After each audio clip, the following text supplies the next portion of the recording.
The top stories. Outgoing UN official Ramiz Al-Akbarov praises Ethiopia's development progress.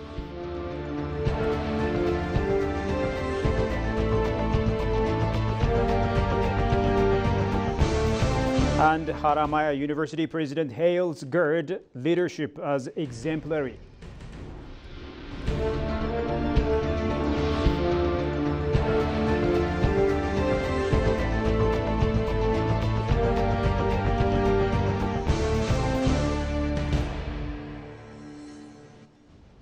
Hello and welcome to EBC World, the voice of Pan-Africanism, and thank you so much for joining us. I'm Shifaraulaka with the news. Now, President Tay Assisi bids farewell to outgoing UN Assistant Secretary General, Resident and Humanitarian Coordinator in Ethiopia, Ramiz Al-Akbarov, yesterday. During the meeting, the two sides exchanged views on strengthening the enduring partnership between Ethiopia and the United Nations. They discussed future avenues of cooperation and ways of deepening the collaborative efforts that have contributed to Ethiopia's development and humanitarian endeavors. President Tay expressed his sincere appreciation to Al-Akbarov for his instrumental role in enhancing UN-Ethiopia relations during his tenure. The president also acknowledged the lasting contributions made by the UN official in advancing mutual goals and supporting Ethiopia's national priorities. Approached by Ethiopian news agency, Al-Akbarov reflected on his time in Ethiopia, describing it as both meaningful and inspiring. He lauded Ethiopia's remarkable progress in development, noting the impactful transformations in both urban centers and rural communities. Take a listen to this.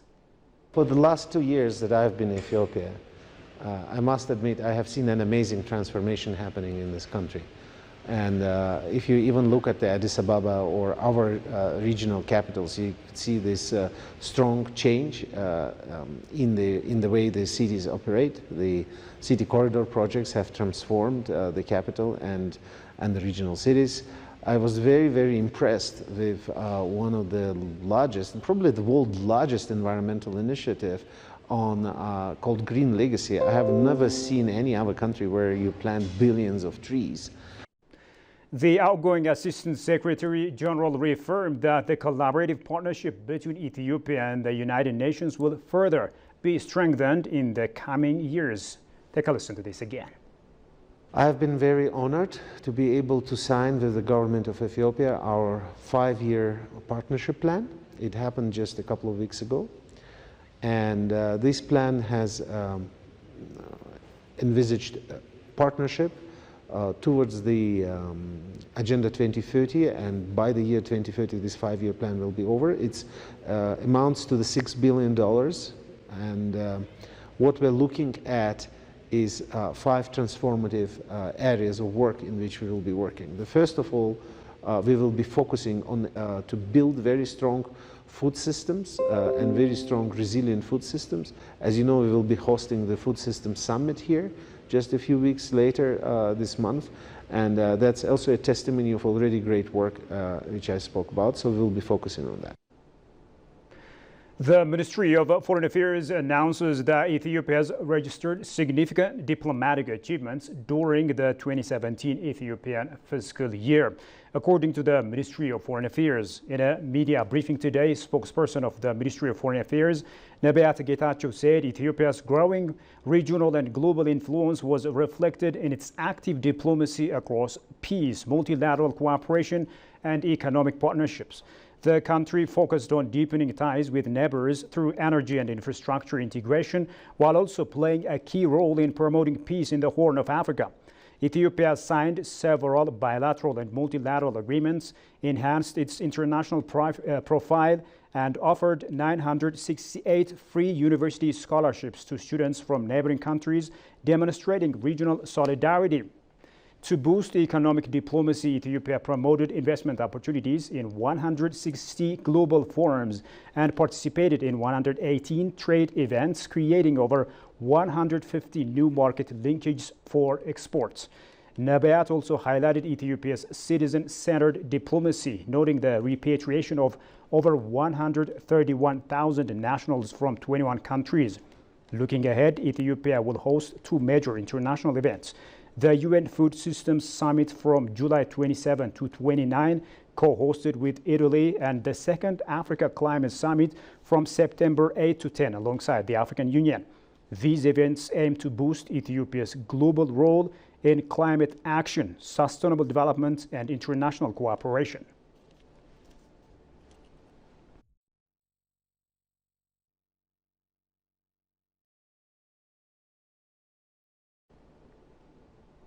Moving on, Ethiopia's exemplary leadership commitment in realizing the Grand Ethiopian Renaissance Dam shows the significance of the dam to the country and neighbor states.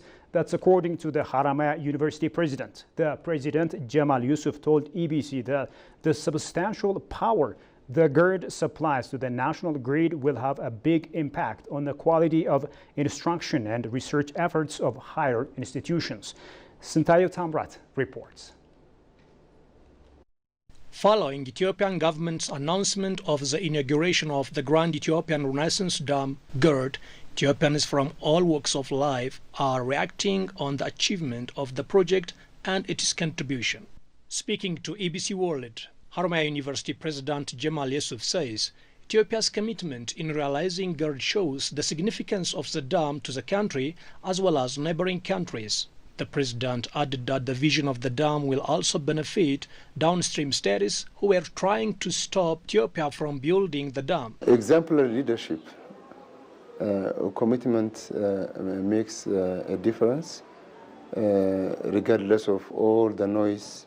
That determination really shown us having a bigger picture and determination making a difference in seeing the result of the Renaissance Dam, saying that all the challenges from neighbors and different countries has no meaningful, tangible evidences, and this is going to show, the importance of the dam for the nation as well as for the neighboring countries, including those who were trying to stop it. The substantial electric power GERD adds to the national power grid means a lot to boost up instruction and research endeavors of higher learning institutions in the country, he said, illustrating the case with Haramaya University. Looking at the situation currently, we are facing challenges mainly associated with energy and power supply. If you look at the teaching learning process, we have laboratories that requires energy to run 24/7, and if you look at how we are handling even the national grade 12 examination as well as exit exams, which has been offered online. So as a result of the power interruption, the low energy supply, we are relying on generator supplies. So this will mean a lot in terms of enhancing the quality of teaching and learning as well as the research we are undertaking. Indicating that university research facilities like the ones in Haramaya are state-of-the-art techs, they require reliable energy sources, and GERD's completion will have immense impact on this as well, he said. The quality of health services provided by some universities will also improve, according to the president. For instance, if we consider our teaching hospital, we are serving nearly 5 million population in our catchment. In our teaching hospital, we have machines like MRI and cancer treatment machines. This needs 24/7 continuous and reliable power supply. Having completed our Renaissance Dam means a lot in giving quality service to our patients as well as quality teaching and learning process. The Grand Ethiopian Renaissance Dam, Africa's biggest multi-billion hydropower dam, has been built with a capacity to generating over 5,100 megawatt of power. And finally, Zambian ambassador to Ethiopia has hailed the deepening of relations between the two countries, emphasizing their growing cooperation across multiple sectors. Speaking on Zambia's enduring legacy in promoting African unity and Pan-Africanism, the ambassador, Rose Sakala, reaffirmed her country's unwavering dedication to advancing continental solidarity and shared progress. Jerusalem Batse has more on that from the Ethiopia News Agency. Approached by Ethiopian news agency, Ambassador Sakala highlighted the enduring and multifaceted ties between Ethiopia and Zambia, noting that the relationship been gaining momentum and continues to drive across diverse sectors. The ambassador emphasized the long-standing relationship between the two nations, which extends beyond the era of independence. Zambia and Ethiopia have had a long term of relationships. In fact, these relationships go back to independence, even beyond independence. The first country where Zambia established an embassy was Addis Ababa here in Ethiopia because of that closeness, that warmness of relationships. And since then, our relationship has grown from strength to strength. As of now, we have the relationship has reached a stage whereby there's so much collaboration and cooperation between us. She noted that in 2017, the two nations successfully established a joint permanent commission, which has since yielded practical benefits in several areas of mutual cooperation. In 2017, for example, the two countries established a permanent commission for collaboration and cooperation. And this joint commission has made gains as of now. The major areas of cooperation, which of course we are implementing based on the joint permanent commission that we have established, are in agriculture, trade and investment, air transport. Like I have already mentioned, we've got a relationship now and have a joint venture under Zambia Airways. That's because we have a cooperation in air transport, in airport management, and yes, those are just some of the areas. Acknowledging Zambia's significant historical contributions to African unity and Pan-Africanism, the ambassador highlighted that Zambia has been proactive in reinforcing its commitment to African cause. On the other hand, the ambassador stated that Zambia has made substantial contributions to regional economic integration, with Pan-Africanism serving as a fundamental principle and driving force behind these efforts. The Pan-Africanist spirit is the starting point. We really need to have that belief that if we bind together, we shall overcome. If we don't bind together, the challenges will continue amongst ourselves. So going forward, I look to Agenda 2063, for example, as a golden agenda. It's providing us with a lot of opportunities. So it's up to us now to implement it. How do we implement this agenda? We can only implement it if we come together and collaborate, break down the borders, like I have said, because we have the human resource, we have the natural resources. All we need now is just to bind together and move forward without looking backwards.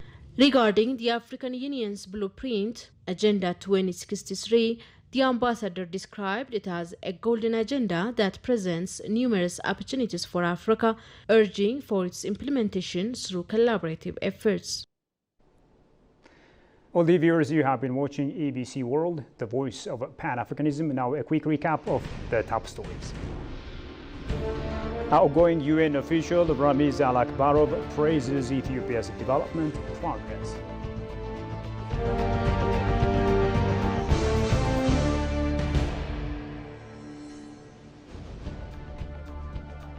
And Haramaya University President hails GERD leadership as exemplary.